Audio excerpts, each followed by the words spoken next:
Muito bem, meus alunos. É bom estar novamente com vocês. Vamos estar falando da Revolução Francesa. Lembre-se que estamos numa aula de História 3. Estamos fazendo as revoluções. Fizemos a Revolução Industrial juntamente com a Revolução Inglesa. Passamos pela Revolução Americana. E agora vamos rever rapidinho alguns aspectos que dizem respeito à Revolução Francesa, a grande revolução do século XVIII. Essa revolução, nós precisamos pensar em alguns aspectos.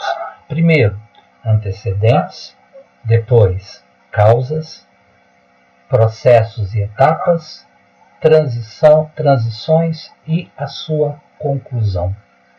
Muito bem, para pensarmos nesse processo, nessa trajetória, você tem que lembrar que essa revolução ela vai, na parte central, processos e etapas, fazer um apanhado desses momentos chaves da revolução. A gente chama de fases da revolução. Mas nós iniciaremos com os antecedentes.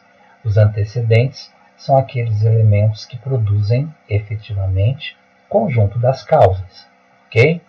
E aí, antecedentes e causas irão somar para produzir os processos e as etapas.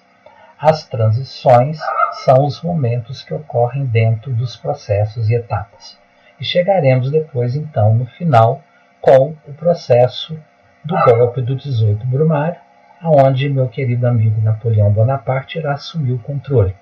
Muito bem, para pensarmos um pouquinho nessa revolução, eu vou dar uma sugestão. Nós temos aí um filme de Patrick Lacombe. Esse filme ele faz um apanhado das dinâmicas sociais que estão dentro da França nesse período. É importante pensarmos que a grande transformação de todo o processo que vai ser produzido pela Revolução Francesa está ligado às questões sociais, à dinâmica social, ao processo de transformação da sociedade francesa.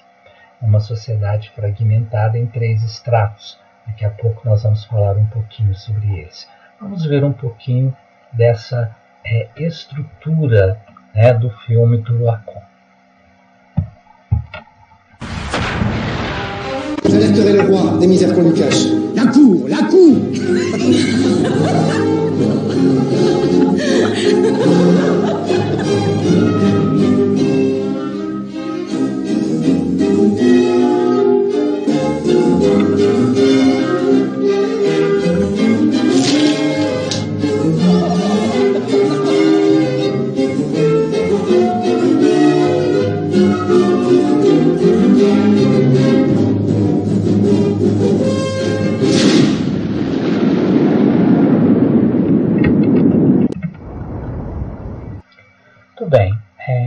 Essa ideia do filme, ele vai apresentar para a gente alguns elementos e algumas facetas que são importantes a gente assinalar e perceber.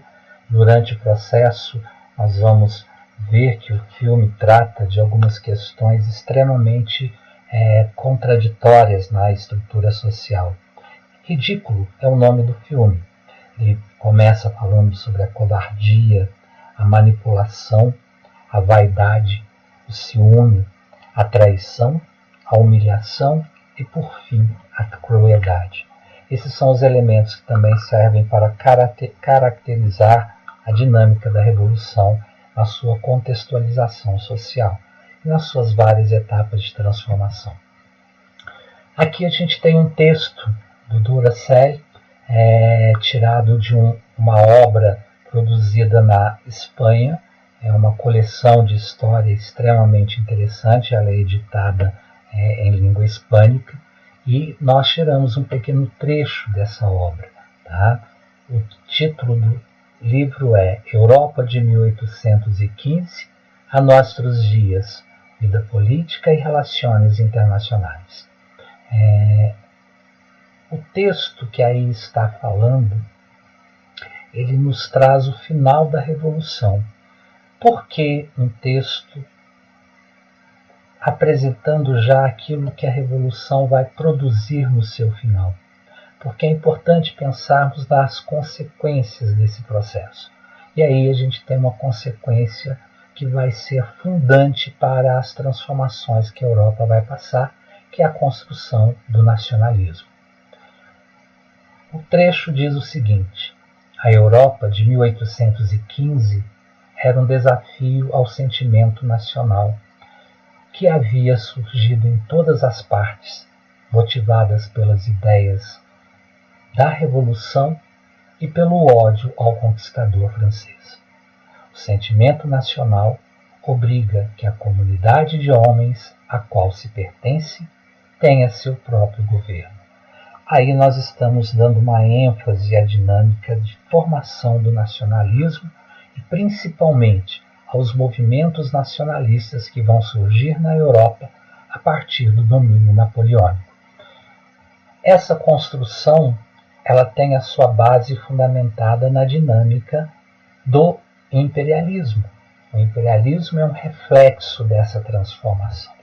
E aí nós vamos entender que tudo que vai ocorrer depois, século XIX, tem a sua dinâmica fundada aqui entre os séculos XVII e os séculos XVIII. Quais são os antecedentes desse movimento revolucionário que passa a ter um papel capital na história? Os antecedentes, eles vão ditar para nós quais são os elementos que irão produzir as causas da revolução. Aqui nos antecedentes, nós podemos até dizer que são antecedentes e alguns são as causas efetivas também do processo que irá inaugurar a Revolução Francesa. Esses antecedentes, eles são diversos. Começamos pela concentração fundiária. O que quer dizer isso? Grande parte das terras, mais de 40% das terras da França, estava nas mãos de 2% da população. Essa concentração, ela estava colocada nas mãos dos nobres. São os nobres que passam a controlar a terra e passam a tirar da terra, muitas vezes, o seu sustento. Pois na divisão social nós vamos entender isso melhor. O Estado gasta mais do que arrecada. O que quer dizer isso? O Estado francês estava tendo muito mais gastos do que ele estava conseguindo arrecadar. Para solucionar essa questão de arrecadação estar em baixa, qual a atitude que será tomada pelo rei? A atitude será exatamente o aumento da carga tributária. O que significa? Aumento dos impostos. Os impostos vão recair sobre quem? Principalmente sobre o chamado terceiro estado. Esse será um dos elementos fundamentais para entendermos como que a revolução se forma. Outro elemento importante nesses antecedentes era o luxo que a corte e a nobreza vivia. A corte e a nobreza, em especial, a corte vivia sob a proteção do rei. A corte recebia pensões do rei. E a nobreza era uma nobreza parasitária, uma nobreza que vivia especificamente de demonstração de luxo, mas não havia dinheiro. De onde que se retirava esse dinheiro? De impostos ou, efetivamente, das pensões que o rei produzia aí nesse contexto para ter apoio dos nobres. Havia uma exclusividade política. Como assim exclusividade política? Só nobres eram indicados a cargos, só nobres pertenciam à corte e, consequentemente, além da nobreza, o clero, que tinha livre acesso a essa estrutura. Burguesia em ascensão, burguesia economicamente produtiva, ela não tinha acesso à dinâmica política.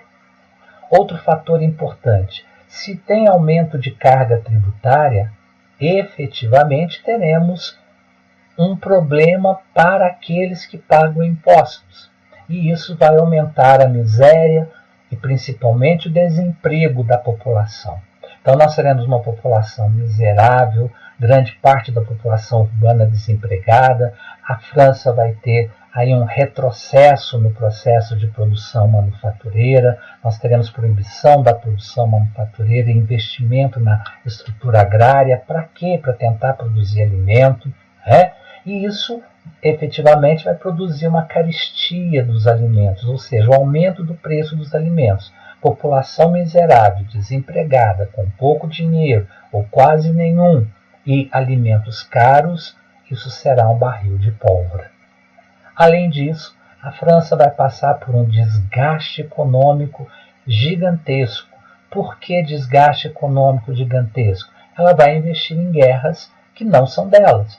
Ela vai participar da guerra de independência dos Estados Unidos, ela vai entrar na Guerra dos 7 Anos contra a Inglaterra, e tudo isso aí vai produzir um desgaste ao cofre. Tá? A solução que o rei tem é, efetivamente, aumento de impostos. E aí nós entramos no conjunto daquilo que nós chamaríamos de causas gerais. Não podemos esquecer que o elemento fundamental para pensarmos na construção daquilo que nós chamamos de Revolução Francesa são as ideias iluministas. As ideias iluministas que vão trazer para a gente aquelas propostas de liberdade, aquelas propostas de divisão dos poderes, 3 poderes, isso é aquela proposta do meu querido amigo Montesquieu. Tá? Nós temos a ideia de autonomia, de desenvolvimento da potencialidade humana do meu querido amigo Voltaire, e temos as questões da propriedade com o meu querido amigo Rousseau. Tudo bem, o que vai produzir efetivamente a Revolução Francesa? Nós separamos para vocês 4 aspectos fundantes, ou seja, 4 aspectos que são fundamentais para produzir essa revolução. A grande questão se assenta especificamente nessa mudança de mentalidade que está sendo divulgada em toda a Europa, nessa transformação das ideias que vem sendo produzida pelo iluminismo. Depois, nós vamos entender que o absolutismo dos Bourbons, os chamados Luíses, é um dos fatores chaves para que a revolução aconteça dentro da França. O absolutismo ele será combatido a partir do desenvolvimento dessas ideias iluministas, e dentro da França nós temos um absolutismo ferrenho, um absolutismo que beira ao processo de uma austeridade que não dá espaço nem para a burguesia e muito menos para o campesinato. Temos nesse mesmo processo a ascensão da burguesia. A burguesia ela vem em crescimento desde o século XII, fazendo um conjunto de transformações. Em alguns lugares, essas transformações vão ter efetivação, como é o caso da Inglaterra. No outro lado, a França ela sofre um retrocesso, como eu disse para vocês.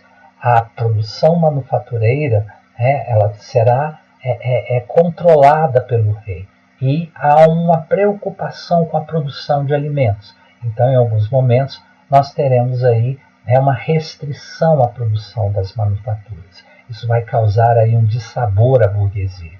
Do outro lado, nós temos grandes desigualdades sociais. Isso se assenta na ideia dos famosos 3 estados. Daqui a pouquinho nós vamos conferir rapidinho. Tá? Lembrando aí que quando nós estamos falando de estados, não estou falando de estado no sentido político, estou falando no estado da sociedade. São 3 estados sociais que nós vamos discutir na sequência.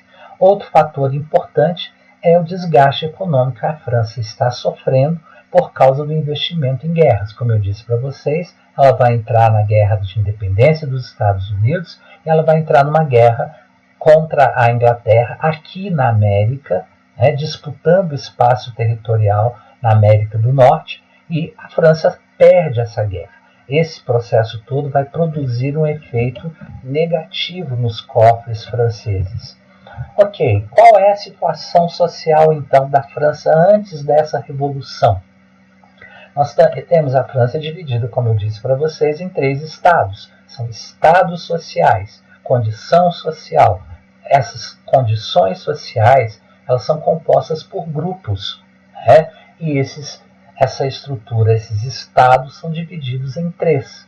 O primeiro estado, composto pelo clero, o segundo estado, composto pela nobreza, e o terceiro estado, composto então aí pela burguesia e pelo campesinato.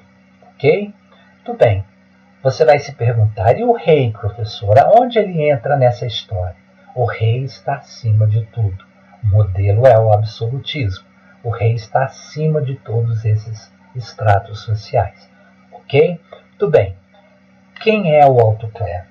O alto clero, ele é composto aí por monges, ábades, aqueles que controlam e administram a igreja, por bispos. Esses membros são oriundos de nobres, de famílias da nobreza. Consequentemente, eles possuem fortuna, possuem terras, possuem aí uma cobrança gigantesca de bens e impostos de base feudal e cobranças de dízimo.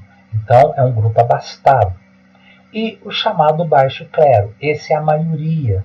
O baixo clero, eles são representados pelos sacerdotes pobres que atuavam nas paróquias, ou seja, nas vilas e nas pequenas propriedades no interior. Esse grupo representa a parte carente da igreja. Então há uma diferença brutal entre esses dois grupos do primeiro estado. Depois nós temos o segundo estado. O segundo estado ele é representado aqui pela nobreza. Nós temos três grupos de nobres aqui. Nós temos a nobreza cortesã, que era representada aqui principalmente por aqueles nobres que atuavam na corte real. Eles eram funcionários reais, atuavam junto ao rei. Por isso, cortesã, nobreza da corte. Depois nós temos a nobreza provincial. Provincial porque é aquele grupo que mora nas províncias, que mora nas regiões afastadas, que mora na base, na orla de Paris, vamos dizer assim, ou estão longe, especificamente da corte. Esses são os nobres do interior. Esse grupo ele sobrevive das cobranças de taxa dos camponeses que habitam as suas terras. Essas taxas ainda são de bases feudais. Isso causa uma insatisfação imensa ao campesinato. E do outro lado nós temos uma nobreza especial, a chamada nobreza togada. Nobreza togada era composta principalmente pela burguesia rica, que passa a comprar títulos de nobres, passa a comprar cargos políticos e passa a comprar cargos administrativos. Então a burguesia ela vai se assenhorando de algumas estruturas que vai permitir com que ela consiga mobilizar a população para o processo da revolução. Bem, depois aparece então o famoso terceiro estado. Desses estados, o terceiro é aquele que paga impostos, é aquele que tem efetivamente toda a carga tributária sobre si. Esse grupo está dividido em alta burguesia, que era composta aí pelos banqueiros, empresários, aqueles que estão investindo na produção e na estrutura industrial, e comerciantes ricos, principalmente comerciantes de produtos coloniais. Depois aparece para a gente a chamada média burguesia. Quem é a média burguesia? São os profissionais liberais, médicos, advogados, professores, que atuam dentro da área urbana, em especial na cidade de Paris. A pequena burguesia, essa era composta de pequenos comerciantes urbanos, principalmente de artesãos, sapateiros, padeiros, ferreiros, e que tinham seus pequenos comércios internos dentro da cidade. Depois aparece um grupo especial chamado para nós de sans-culottes, e em muitos momentos a literatura histórica vai trazer como um dos grandes mobilizadores do processo revolucionário, a camada social, ou também chamado de povo. Esse grupo é composto pelos habitantes da periferia de Paris, é uma camada social urbana. Aqui nós temos aprendizes da estrutura da produção industrial, nós temos pequenos assalariados, nós temos desempregados, nós temos aqueles que trabalham para a pequena burguesia. Então, sans-culottes é um grupo variado. E ainda compõe o terceiro estado o campesinato, que habita a área campesina, a área rural, né, da França nesse momento, principalmente da cidade de Paris. Okay? Então, esses três grupos sociais, você tem que lembrar que o primeiro e o segundo estado possuem uma situação privilegiada, enquanto que o terceiro estado, sobre esse recai toda a estrutura tributária, principalmente, né, no momento de crise, o terceiro estado está se sentindo sufocado. Como é que se constrói, então, dentro dessa dinâmica, a revolução? Ela vai ser de forma bem específica a partir da atuação desses três grupos sociais.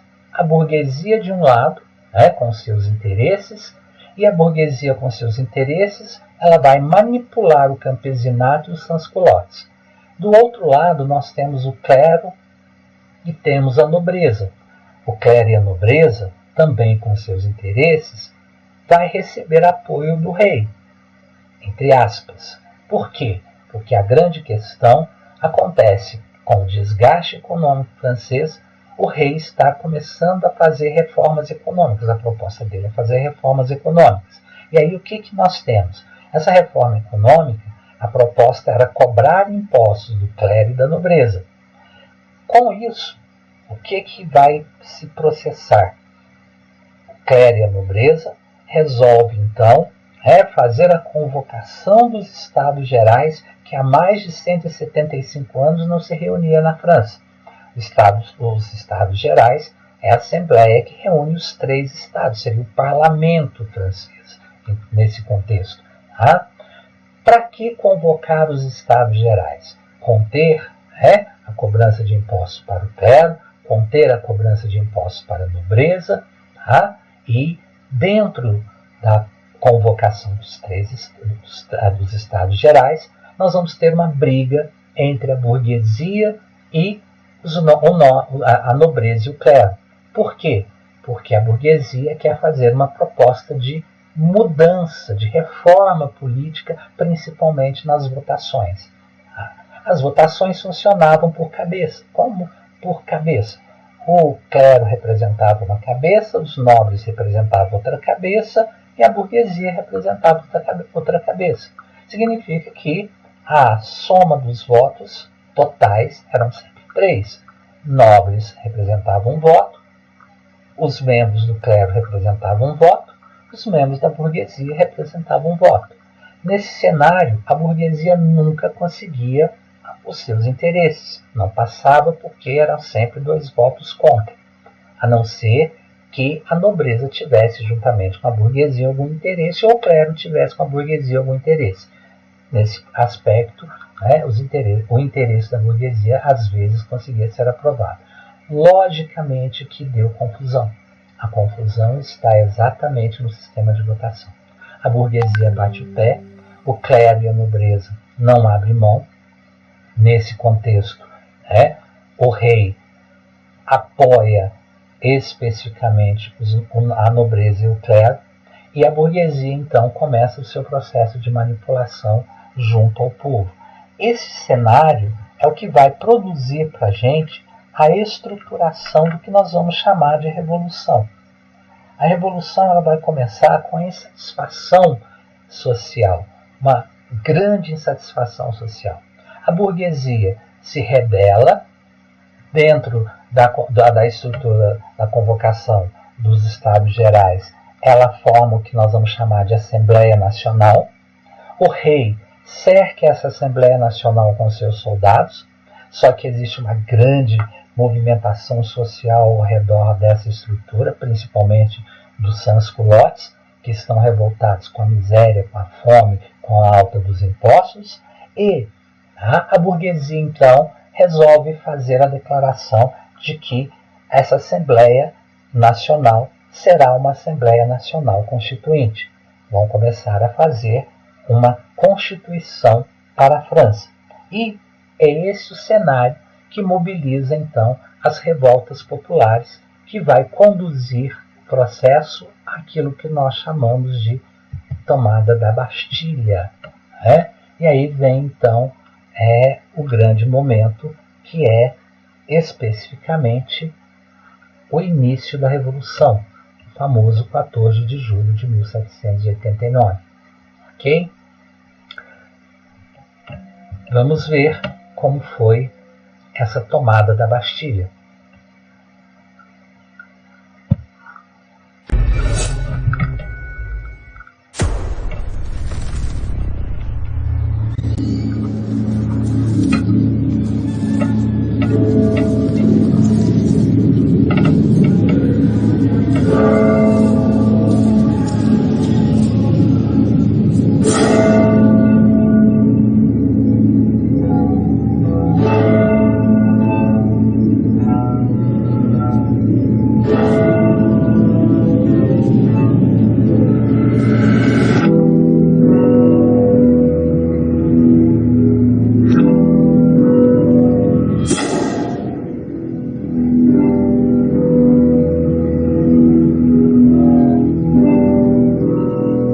Welcome to your life.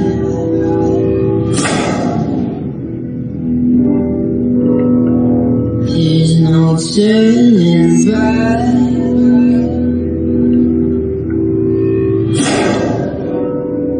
Even while we sleep,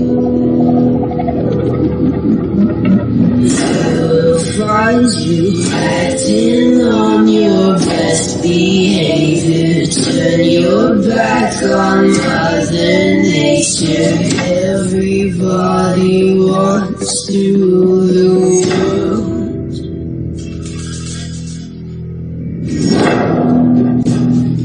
Help me to decide. Help me make the most of freedom and of pleasure.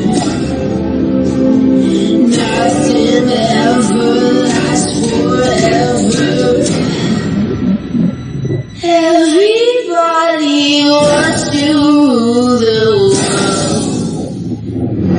There's a room where the light won't find you.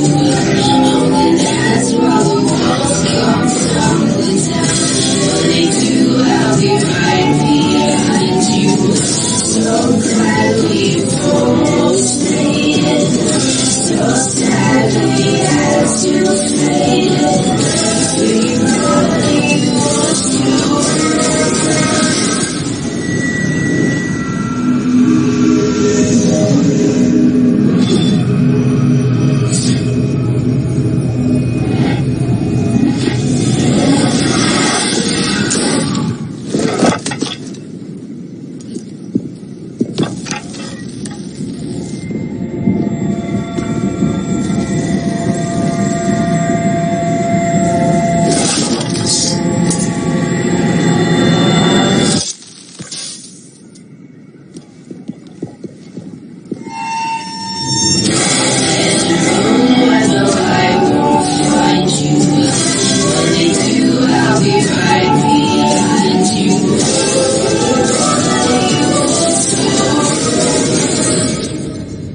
The world.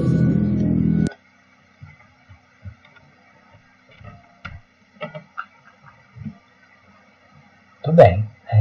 Percebeu que é um movimento de massas, é um movimento da população, é um movimento que vai envolver os sans-culottes, que vai envolver o campesinato, né? É um movimento, a tomada da Bastilha é um momento especial, porque a Bastilha representa o poder do rei, uma prisão, né, que está no centro da cidade de Paris, e ela representava a autoridade, o poder do rei, né, e, consequentemente, a submissão das pessoas a essa autoridade. A derrubada da Bastilha é um marco da derrubada do poder do rei. E aí, a partir daí, nós vamos começar efetivamente, né, a dinâmica da transformação da França a partir daquilo que nós vamos chamar de fases. Esse é o nosso assunto para a nossa próxima aula. Um abraço a todos vocês e bons estudos!